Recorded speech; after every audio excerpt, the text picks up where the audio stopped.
Alright, moment of truth. No, that's disgusting.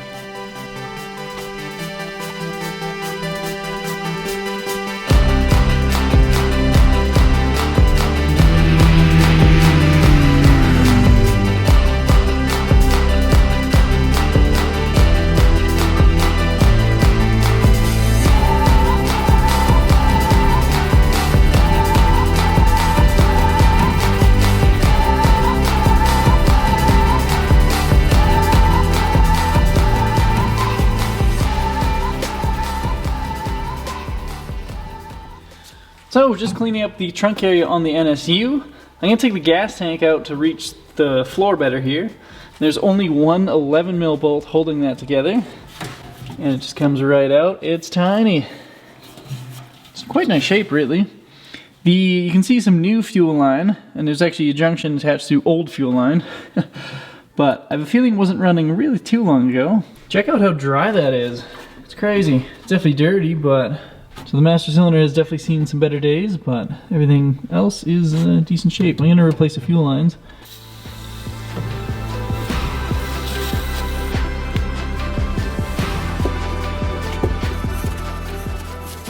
In the last episode, I removed the brake drums and cleaned the front suspension.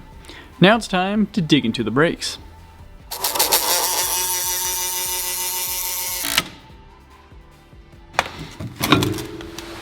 So, the brake lines, wheel cylinders, brakes, drums, they're all off on each side. Hopefully the camera will focus a bit, but like this is in super nice shape.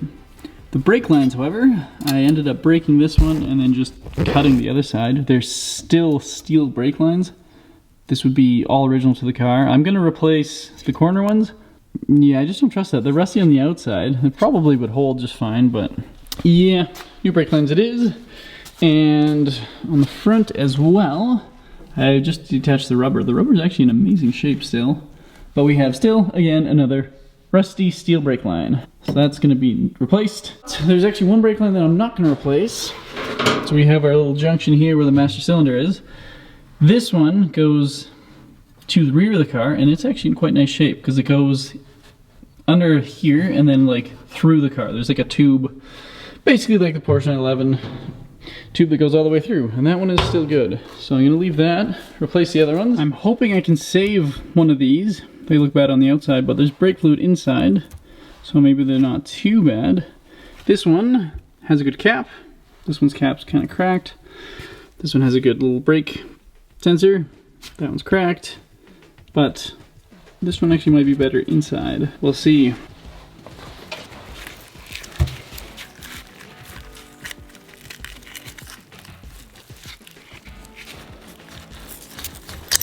So I'm going to dip this in some rust converter. I'm not even going to bother trying to get that unstuck. And now we wait. So it's actually, the lid came off when I first saw it. Ugh, this is gross. Turned it black. So after sitting in the rust treatment for basically a week, this is what we're left with. No rust. There's kind of this black residue that does wipe off. I don't think that's rebuildable though. The cap was rusted stuck, so we'll see if we can... Nope. Alright, so I did get the cap loose on the master cylinder that I had totally submerged in the rust treatment stuff, but having a look at the inside... Alright, this brake master cylinder is going just half in the rust converter, just to show you guys how well this stuff actually works. Kind of cool. Doesn't really wreck any paint or anything. I need to get this cap off, and that's kind of why. I think the rest of it's probably toast, but I need that good cap. So let's see what this does. Alright, moment of truth. No, that's disgusting.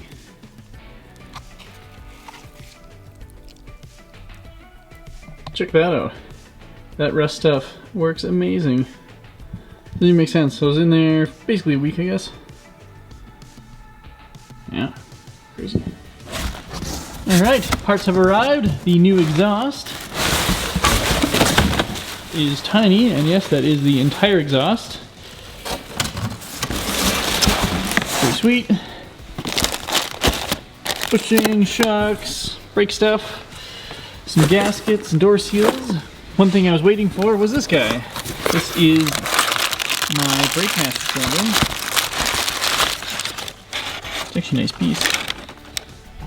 So the main holdup on the project has actually been this piece. So I need the master cylinder to put the front brake lines in, because I figured this might be different on the new part, and it is. Just slightly. But I need to break brake lines. Once the brake lines are done, then the front suspension can go in, and the gas tank can go in as well. Kind of completing the front, I think. I have a little bit of work to do to this. Got to put in new shocks, basically rebuild the brakes, and just grease up and clean up this stuff. Otherwise, I think it's pretty much, I don't know, ready to go. Pretty nice part. I'm super grateful you can actually get this stuff, because this one, I had it dipped, but it's pretty seized and pretty rusty inside, so I don't know if it's usable. You might be able to rebuild it, but it's nice to have new stuff, even if it is a little different. Here I have the original hardware plated, and it's looking brand new. Now the master cylinder, it's ready to be installed, and it's time for me to start making some brake lines. So this is my first time using this tool. I have a 3/16 punch on this side, and then the 3/16 die. This is for the new copper brake line. So I want to make a double flare. This is what the original one looked like, so I kind of want to replicate that. But I don't know exactly how this all works. I suppose I have to deburr it first. Nice. And this goes in here somehow. This guy goes on top. This guy goes like this. I should probably have put this in a vise or something, in hindsight. I bet there's a mount on the bottom. Oh yeah, this is for a vise likely. That actually makes a lot of sense. Yeah, I'm going to be moving to the vise right away. I finally have this tool figured out, and I believe the original line is a ISO/DIN bubble flare, but it's actually flat on one side, and these dies, one has a 45 degree, and the other is flat. So I do want to put the flat side in. So that is step one. You grab your brake line. Brake line has to be deburred, that is very important. This goes in here, then this goes on top. I'll keep it a little loose. Keep like just a little snug. Then on operation 0, you pull the lever and it'll push the brake line flush to the die. So then I tighten it up. Then all I need is operation 1 for the 3/16. And then basically I went a little at a time, that seems to help, instead of all in one shot.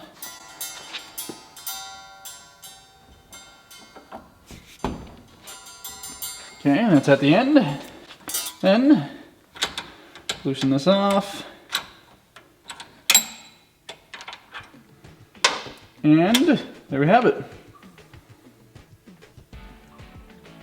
Actually looks pretty good. Alright, so I have a new one cut to length. It's kind of rough estimate. I can always cut it a little shorter. I'm going to put these guys on. I feel like that is a easy mistake to make. And then I'll flare the other side. So I finally have a good flare. Check this out. There is quite a few. Nail the 10. All these little guys. Not totally happy with them. Some of them turn out very oval. I don't really know why. But should be good. So I have not flared the end, but it's cut to length. And then to put these guys on, the grommet has to go on as well.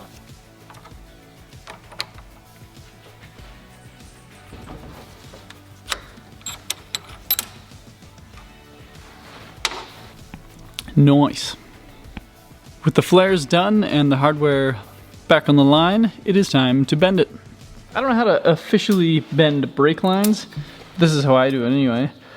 Basically this stuff is easy enough to bend by hand for any, I'd say, more gradual curves, but any sharp radiuses, I use this tool. Works great. Basically, goes in like so, and then you clamp it down and push. Now I'm not going to demonstrate it because I actually need this. I'm trying to replicate the old one here. I'm just gonna tape it together. Tape this, and then just slowly bend along. Pretty happy with the finished product. Also, I had some baby chicks accompanying me during this process, if you heard that in the background. Very satisfying. It took me a bit to figure out the tool, but I'm happy with the end result. Definitely a necessary improvement over the steel brake lines. The trunk area has cleaned up quite nicely as well.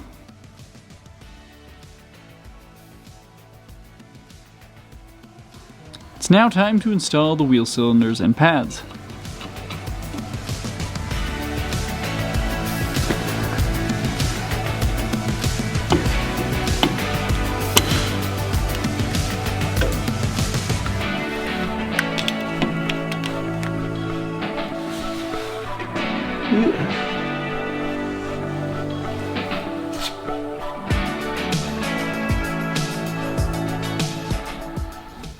After cleaning out all the old disgusting grease from the wheel bearings, they look to be in pretty good shape.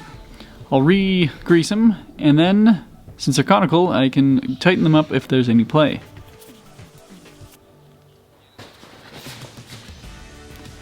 Now for the drums. I ended up just giving them a light sandblast, and I think they turned out okay. They're aluminum, so it's probably kind of a raw finish from factory. Next step is to bleed the brakes.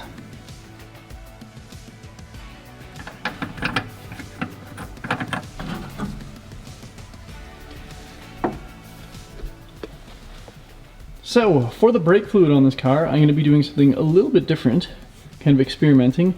I'll be using Magura mineral oil instead of brake fluid. Now, mineral oil does have a lower boiling point, but for something like low performance like this thing, I think it should be fine. The main reason I'm using it is because if it spills on paint, it's not going to eat the paint, and it should last for a long time as well. It doesn't absorb moisture. So I think it should be fine. It's the same stuff used in my pedal bike. So it should be good.